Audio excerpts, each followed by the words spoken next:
শোনেন, সরকার স্বীকার করে না যে সরকারের অভাব আছে, স্বীকার করে।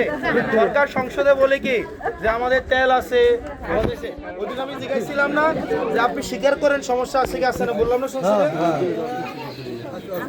নাম কি আপনার? আচ্ছা আচ্ছা, এখন সরকার যেহেতু স্বীকার করে না, কিন্তু সারাদিন কারেন্ট থাকে না, আমরা এই কারণে একটা মোমবাতি করে দিই।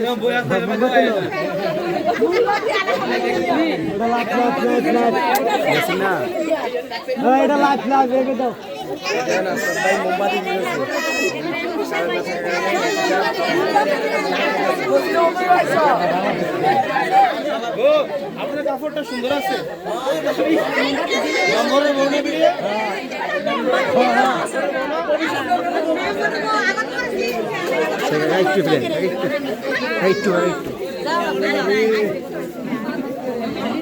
বাচ্চাদের না,